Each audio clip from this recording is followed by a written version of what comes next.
et bienvenue à bord, je suis le capitaine Steffi Wolf et je vous embarque aujourd'hui à bord d'une nouvelle vidéo pour un nouveau book haul. Alors ça fait très longtemps que j'en ai pas fait, le dernier en date je l'ai fait seulement sur Insta parce qu'il y avait 2 livres. Je voulais en faire un autre mais en fait j'ai arraché la couverture du livre donc je ne l'ai pas fait. Et puis là en fait je suis allée au salon Romance Fever à Vendargue à côté de Montpellier. J'y ai retrouvé des copines et j'avais une liste d'achats à faire, de livres que je voulais acheter et qui pouvaient m'être dédicacés, sinon ça sert à rien. Et donc les filles m'ont dit j'ai hâte de voir ton book haul. Et puis je me suis dit ah ouais c'est vrai, ça fait longtemps que j'en ai pas fait, donc c'est parti. Alors sans spoil, voici la liste de mes achats. Et en fait il y a ça c'était sur la liste. Et ça c'est du craquage, voilà. Donc c'est parti. Quand je suis arrivée au salon, il y avait des queues de partout et en fait à chaque fois c'était des files d'attente pour aller voir divers auteurs. Donc moi, j'ai pas... c'est des auteurs très connus dont je ne lis pas forcément les romans. Moi c'est vrai que je table plutôt très souvent sur de petits auteurs. Donc j'ai pris la première salle qui était je crois la salle numéro 4 ou 5, enfin bref.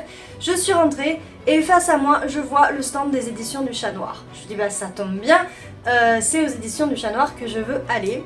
Et là je me retrouve face à Bettina Nordé qui est l'autrice de La Geste des Exilés. Dont j'avais lu le premier tome il y a fort longtemps, elle me l'avait dédicacé, on avait bien sympathisé. Et c'était genre il y a, je sais pas moi, il y a plus de 5 ans quoi, mais largement même, hein. Peut-être même plus, j'en sais rien. Et elle s'est souvenue de moi, alors qu'on s'était vu genre 2 fois, une fois au Salon du Livre de Paris, et c'est tombé, c'est un endroit où il y a au taquet de monde, et puis une fois là oui c'était une rencontre auteur-blogueur, et bon effectivement c'était un petit peu plus intimiste, mais bref, elle s'est souvenue de moi alors que ça faisait super longtemps qu'on s'était pas vu, et c'est appréciable, hein. Surtout quand on est quelqu'un qu'on a peu de mémoire, et que nous on se souvient des gens, mais que eux... par rapport à leur métier, au fait qu'ils fassent plein de salons, ils se souviennent pas forcément de vous, hein. C'est quelque chose que je vis aussi en tant qu'autrice, donc je sais de quoi je parle, en plus j'ai pas de mémoire, donc voilà, donc ça fait quand même très plaisir.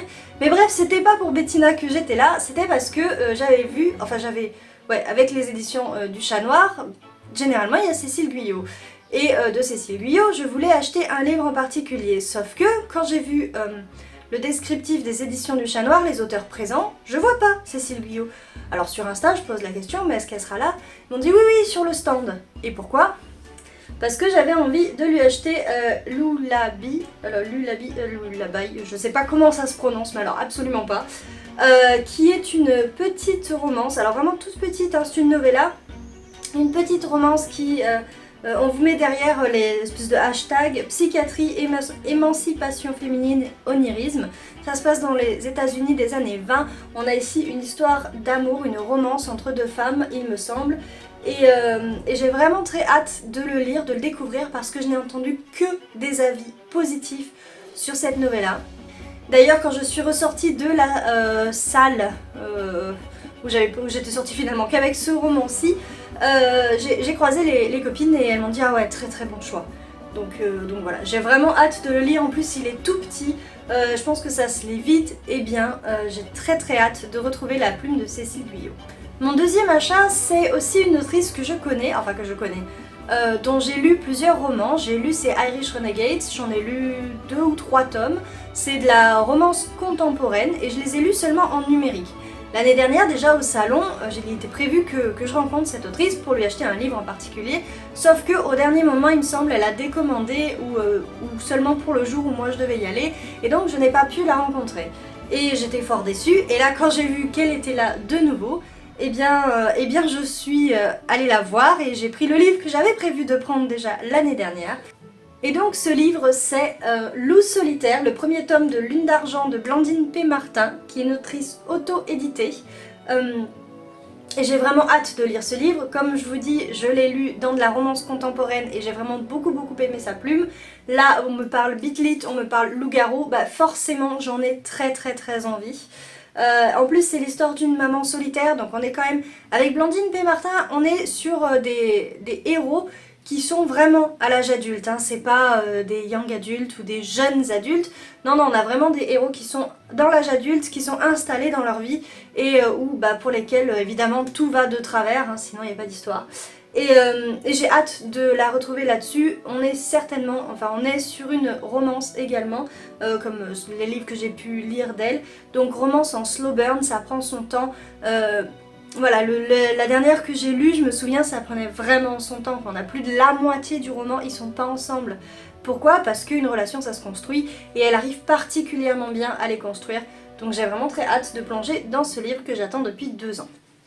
Que j'attends d'avoir dans ma palle, hein. Après quand est-ce qu'on va le lire ça? Alors quand je prépare un salon, comme je vous dis, souvent je me fais des listes parce que j'ai pas un budget extensible.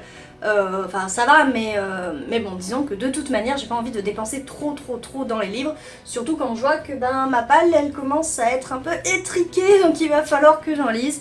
Et donc qu'est-ce que je fais? Tout simplement je vais sur la fiche du salon ou sur les trucs Insta et je vois quelles maisons d'édition sont là, quels auteurs, etc. Et quand j'ai vu qu'il y avait la maison d'édition Caméléon, que j'ai découvert l'année dernière lors de ce même salon, je me suis dit, eux, il faut que je leur prenne un livre. Pourquoi? Parce que leurs livres sont tout bonnement magnifiques. Franchement, il y a un travail éditorial chez les éditions Caméléon. J'ai rarement vu ça ailleurs. Je veux dire, même Plume Blanche, parce que Plume Blanche, au niveau travail édito, c'est du high level. Et bien même eux, ils n'ont pas toutes les pages décorées, ou pas autant en fait que chez Caméléon. Caméléon, vous avez vraiment du livre, un objet livre de qualité. Et les romans qu'ils choisissent, les histoires qu'ils choisissent, et bien moi pour le moment m'ont bien plu. Et donc j'ai regardé quels étaient les auteurs présents et quels livres ils avaient à proposer. Et j'ai trouvé que en tant qu'auteur, autrice présent, on avait Flora C, qui a ici écrit La Reine sans cœur, c'est un tome 1 d'une, je sais pas, duologie je crois, qui est une réécriture, La Reine sans cœur, et le tome 2 c'est le Chapelet, je sais pas trop quoi, une réécriture donc d'Alice au Pays des Merveilles. Alors j'ai pris que le tome 1, hein, parce que bon, c'est des livres qui sont vachement épais, il est à 24 €. Mais pourquoi? Mais je vous dis, ce sont des livres vraiment magnifiques. Il y a même une page spéciale pour la dédicace, c'est juste merveilleux. J'adore ces livres, mais vraiment je suis fan de cette maison d'édition, j'adore. Voilà. Et puis j'ai découvert en le feuilletant qu'il y avait potentiellement du vampire et du loup-garou, chose à laquelle j'avais pas été très attentive lors de la lecture du résumé, qui lui déjà m'avait plu.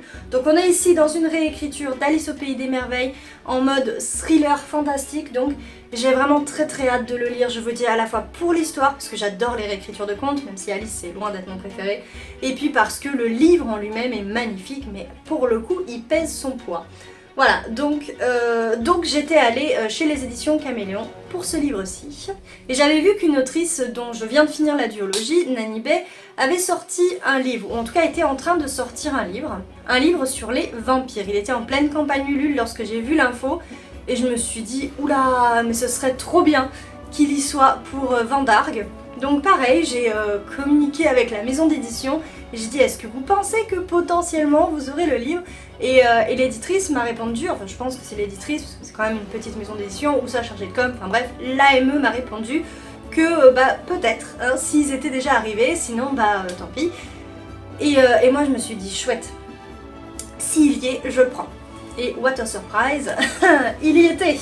Donc c'est Les Vampires de Villemot, la prophétie des Carrington, c'est un one-shot. Il est écrit en plus 18, donc là j'ai discuté avec l'autrice, je lui ai dit en fait sa duologie que j'ai lue, donc Les Mondes d'Aquilon, m'avait beaucoup plu. La seule chose c'était peut-être des thématiques un petit peu trop young adulte pour moi. Ce que j'avais adoré en revanche c'était l'évolution des personnages et voilà quoi, donc je m'étais dit il y a un énorme potentiel chez cette autrice. Et là qu'est-ce que je vois? Elle écrit un roman sur les vampires, toujours chez Caméléon. Ce roman il est sur sa table quand j'arrive, moi je veux dire je le prends. En plus il est en plus 18, donc ils ont mis maintenant des petits caméléons avec l'âge dessus pour essayer d'aiguiller un petit peu les lecteurs. Et c'est vrai que ça permet au moins de ne pas choisir quelque chose qui finalement nous conviendrait moins. Peut-être que le pitch est sympa, mais si on voit mettons rien du tout, on se dit bon c'est tout public, c'est peut-être plus trop ce qui me convient, voilà. Et là je vois plus 18 et évidemment l'autrice me dit bah ouais là c'est un petit peu moins young adult peut-être, c'est un petit peu plus mature. Et alors pourquoi ce livre me plaît, en dehors du fait que c'est qu'il y a des vampires et que c'est Caméléon Édition qui le publie, parce qu'on est ici dans une bitlit inversée. Alors jusqu'à présent on connaît le terme de harem inversé, c'est-à-dire que c'est pas un homme entouré de femmes mais une femme entourée d'hommes. Et là, bitlit inversé, ça veut dire que c'est une humaine qui débarque dans un monde de vampires. La bitlit, normalement, on est dans notre monde et puis dans notre monde, il y a des créatures surnaturelles telles que vampires et loups-garous. Bah là, c'est l'inverse en fait. Ce sera un monde de vampires. Comment dire, médiéval, dans lequel va débarquer une humaine. Et j'ai très très hâte de découvrir cette version inversée de la bitlit sous la plume de Nani dans un livre magnifique. Par ça, je ne suis pas du tout superficielle. Ensuite, parmi les maisons d'édition sur lesquelles je jette vraiment un œil, sur lesquelles je focus bien sûr mon attention lorsque je veux faire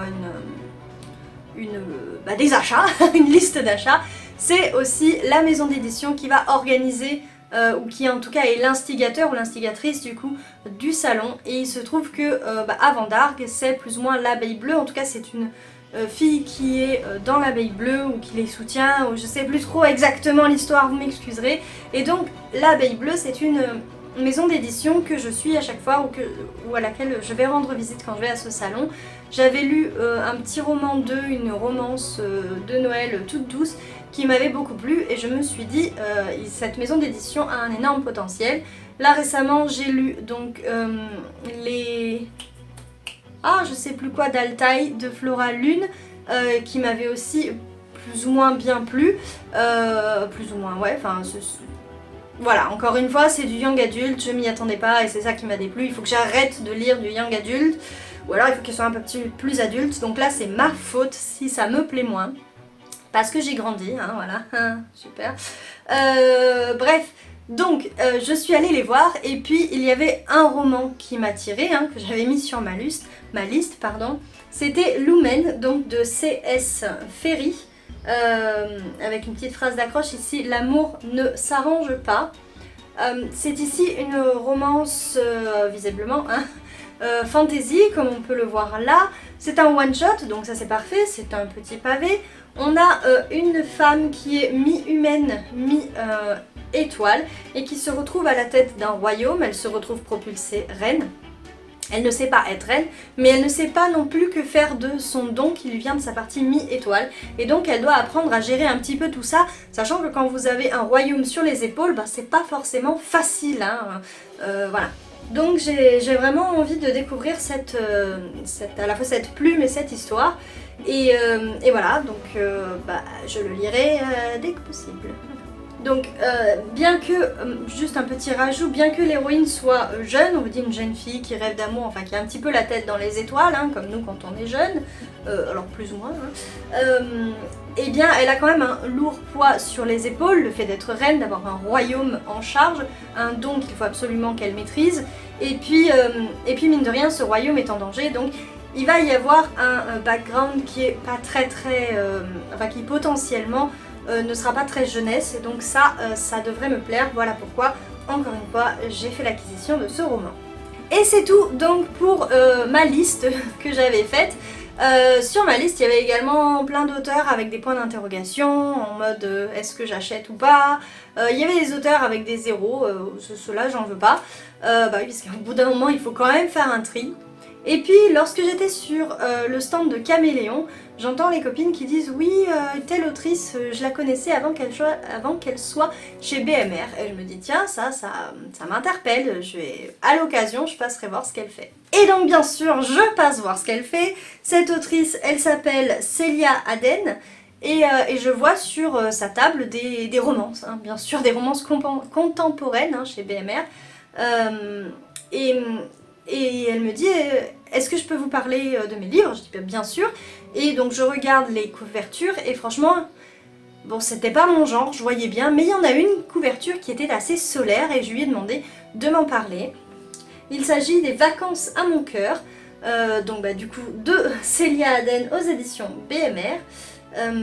Et donc elle commence à me parler de ce roman, elle me dit c'est l'histoire d'une femme qui un jour décide de louer un van pour partir en vacances, et quand elle fait le plein, eh bien elle se trompe d'essence, hein, c'est-à-dire que apparemment elle met, je sais pas moi, du 95 au lieu de mettre du diesel, et bien sûr au bout d'un moment le van tombe en panne, à peu près aux environs de Saint-Malo, et elle rencontre Loïc, machin, tout ça. Bref, une romance quoi. Et moi ce qui m'a interpellée, c'est le côté van et le côté Saint-Malo, parce que Saint-Malo c'est en Bretagne, ma maman habite en Bretagne, même si c'est pas la même Bretagne. Bah voilà, du coup je me suis dit ah ouais ça a l'air pas mal. En plus il y avait une espèce de groupie à côté qui était là, ouais c'est trop bien. Et puis comme elle me le vendait, l'autrice, c'était aussi, enfin voilà, il y a aussi la façon dont les auteurs ont de parler de leurs livres, et vraiment elle était aussi solaire que cette couverture. D'ailleurs sa groupie disait que oui elle est solaire également. Donc je me suis dit je veux me laisser tenter, je lis tous les étés des romances contemporaines. Bah pourquoi pas celle-là cet été, donc voilà, j'ai craqué pour ce roman-ci. C'était mon premier craquage d'une liste de 3 et demi.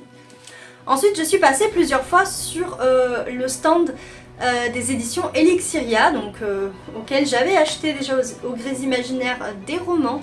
Non, un roman seulement, d'ailleurs, je crois pas avoir fait du coup. Bref, on s'en fiche.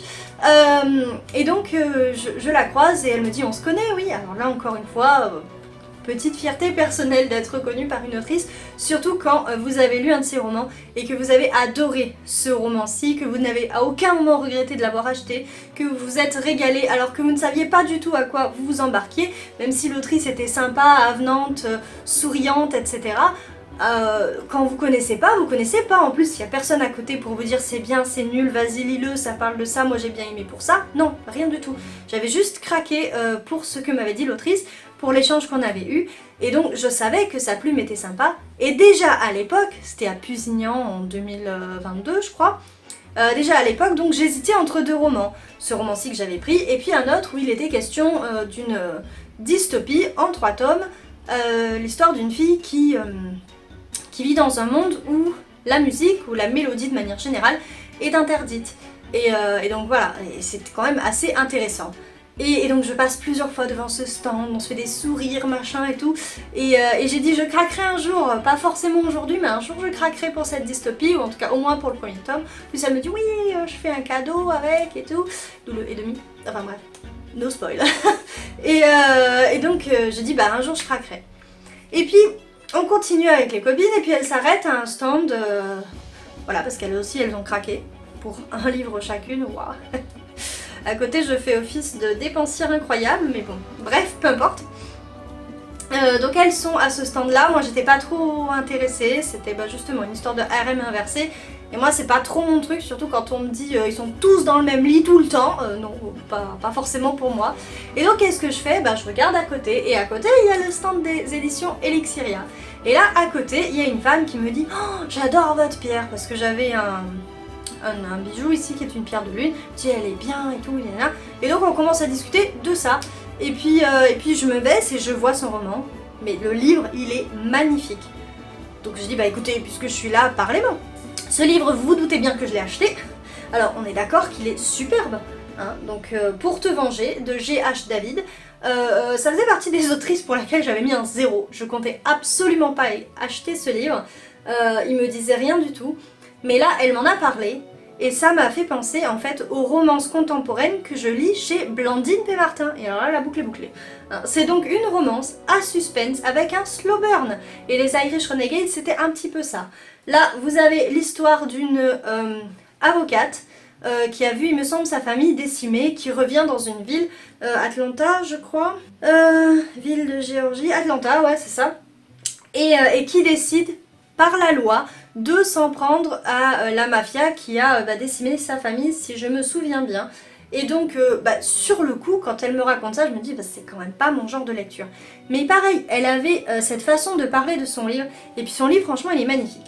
Chez les éditions Elixiria, ils sont pas mal leurs bouquins, mais là, alors déjà cet attrape-rêve, je suis une grande fan des attrape-rêves, hein, voilà. Bon, Dreamcatcher de chez Stephen King, c'est pas mal aussi. Vous avez un livre... Bon, je prends la fin, mais le début c'est la même parce que j'ai pas envie que vous voyez ma dédicace. Vous avez un livre qui s'ouvre comme ça. Oups, pardon. Avec théoriquement ici un marque-page à découper, mais en fait on n'a pas envie de le découper tellement le livre est beau comme ça. Donc elle m'a dit oui, les lectrices ne le découpent pas et les lecteurs, donc je donne le marque-page qui va avec, bon bah de toute façon oui, hein, évidemment. Et puis encore une chose, c'est que je sais pas si je vais y arriver, alors là il y a un attrape-rêve et en fait il est sur toutes les pages et on le voit défiler comme ça et bouger. Les plumes de l'attrape-rêve bougent au fur et à mesure. Autrement dit, un livre-objet incroyable, une romance slow burn qui peut me plaire, même si le milieu n'est pas celui qui me plaît. Mais encore une fois, j'ai lu de la romance contemporaine, j'ai lu de la romance avec des méchants, hein, et ça m'a plu. Donc je ne vois pas pourquoi celui-ci ne me plairait pas. J'ai super accroché avec l'autrice, j'adore l'objet livre. Voilà, j'ai quand même très envie de le découvrir. Et puisque j'étais chez les éditions Elixiria, vous vous doutez bien que je n'ai pas fait un seul craquage, mais deux. J'ai enfin fait l'acquisition de Destinée, le premier tome Nouveau départ de Lucie Barnasson, donc qui est ce fameux livre où vous avez une jeune fille qui vit dans un dôme, sous un dôme, complètement assonorisé. Elle n'a jamais entendu, j'imagine, autre chose que le son des machines potentiellement, et encore, sauf si elles font pas de bruit, le son de sa voix, parce que j'imagine quand même que ça parle, je crois avoir vu des dialogues, oui, voilà. Surtout, la dernière phrase de ce résumé, je vais vous la lire parce que elle est très, enfin, pour moi elle me parle énormément. Je me suis dit je vais lire ça pour la fête de la musique, sauf qu'en fait j'ai déjà fait ma pile à lire pour le mois de juin, vous l'avez potentiellement déjà vu, qu'en plus il y a un livre qui parle de musique, mais on sait jamais, ça peut être pour l'année prochaine, ça peut être pour n'importe quand. Bref, cette phrase elle vient: quelles émotions envahiraient votre âme si, pour la première fois, vous entendiez les notes d'une musique, le chant de la nature ou la complainte du vent, à rompre le silence. Une dystopie qui va faire du bruit. Dans la dernière phrase, c'est pas... voilà. Mais voilà, j'ai très envie de lire ce roman depuis plusieurs années. Voilà, j'ai hâte de le découvrir. Mais vraiment très hâte, je pense qu'il va pas faire long feu. Enfin, en même temps je dis ça, mais ça se trouve non. Et donc comme je disais tout à l'heure, elle faisait un petit cadeau qui s'appelle Placard, mon beau placard. Donc c'est une petite novella en auto-édition qu'elle m'a donnée pour l'achat d'un de ses tomes. Et au début quand j'ai vu ça, elle me dit, bah déjà au dos on voit: après avoir lu cette histoire, vous ne regarderez plus jamais votre placard de la même manière. Alors moi je lui ai dit attention, je suis quand même quelqu'un de très trouillard, voilà, elle me dit mais c'est pas du tout ce genre de placard, hein. Et puis en fait quand on voit la femme, machin, là, ouais, non, c'est pas le genre de placard dans lequel il y a un monstre. Le monstre que vous avez dans votre placard, lui, vous avez plutôt envie de le sortir, voilà. Donc pour le coup, je me suis dit, tiens, ouais, pourquoi pas, ça peut être rigolo, ça peut être sympa, c'est tout petit. Et puis c'est Lucie Barnasson, je vois pas en quoi ça pourrait être un fail de lire ça. Je sais pas trop si ça se dit, mon niveau d'anglais, c'est plus ce que c'était, n'a jamais été en fait. Mais bref, voilà, c'est tout pour ce book haul, donc assez impressionnant, un beau craquage. Puisqu'il y a 3 livres imprévus quand même, hein. Mais j'y étais allée avec une liste, j'y suis allée avec un budget, je m'étais dit il me faut entre ça et ça, et ben j'ai pas dépassé la limite haute du budget que je m'étais prévu. Donc franchement je suis plutôt fière de moi. Alors certes c'était un budget assez conséquent, mais quand il y a un salon, moi j'y vais pour m'acheter des livres et me les faire dédicacer. Donc en fait c'est un petit peu ça le but du salon, l'objectif. Et voilà, il faut rentabiliser, ou en tout cas, enfin pas rentabiliser, mais bref, moi quand j'y vais pas pour rien. Donc comme je disais, c'est tout pour cette vidéo. Si elle vous a plu, pardon, n'hésitez pas à lui mettre un petit pouce vers le haut. Dites-moi également en commentaire, je sais pas, si vous avez été à ce salon Romance Fever, est-ce que vous aussi vous avez craqué, est-ce que la fièvre de la romance s'est emparée de vous ou pas? Est-ce que vous, quand vous allez en salon de manière générale, comment est-ce que vous fonctionnez? Est-ce que vous y allez avec une liste, vous y allez au feeling, vous ne craquez absolument pas, vous apporterez vos propres livres, parce que ça se fait aussi, les filles, c'est ce qu'elles ont fait. C'est pas mal aussi, hein, mais ça veut dire qu'elles ont craqué avant en fait, hein, soyons réalistes. Bref, donc vous, en salon, comment vous vous comportez? Voilà. Si vous n'êtes pas encore abonné à cette chaîne, évidemment, si le contenu vous plaît, n'hésitez pas à le faire. Je vous invite également à aller faire un petit tour sur mon site steffiwolf.fr, puisque c'est là que vous avez la primeur de mes chroniques. Alors elles sont écrites, elles sont un petit peu plus détaillées sans doute que mes vidéos sur cette chaîne. Et vous y avez également mon petit côté auteur, et il se peut que ce côté autrice et le côté lectrice qui achète plein de livres rentrent en collision dans pas très longtemps lors d'un post sur ce que j'écris sur mes projets en cours, puisque parmi mes achats, bien sûr, il y a des choses qui sont quand même assez ciblées par rapport à ça également. Donc voilà, n'hésitez pas à aller y faire un petit tour. Et c'est tout cette fois, je crois qu'on est vraiment à la fin de la vidéo. Je vous souhaite une excellente navigation sur YouTube et je vous dis à bientôt pour une prochaine vidéo. Tchuss!